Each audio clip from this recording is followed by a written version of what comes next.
Buongiorno e ben ritrovati con una nuova edizione del TG Flash di New Sicilia. In apertura, dopo un lungo negoziato, il Consiglio dei Ministri ha approvato la norma di attuazione dello Statuto siciliano in materia finanziaria. Un passo storico che a quasi 80 anni dalla sua adozione riconosce alla Sicilia la possibilità di applicare una fiscalità di sviluppo in piena coerenza con l'autonomia finanziaria della regione. Tragedia a Barcellona Pozzo di Gotto nel Messinese. Due 17enni sono deceduti in uno scontro violento tra una moto e un'auto. L'impatto è stato devastante e per i giovani non c'è stato nulla da fare. Il conducente dell'auto invece è in ospedale per accertamenti.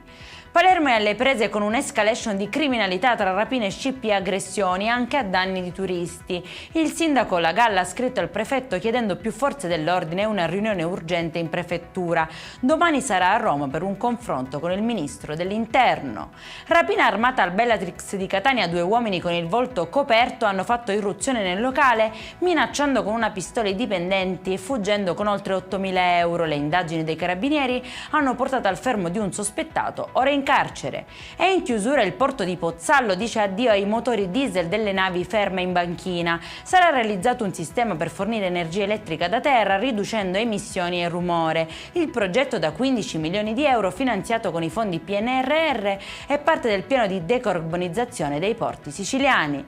Per questa edizione è tutto, prossimo appuntamento alle 19:30. Buona giornata!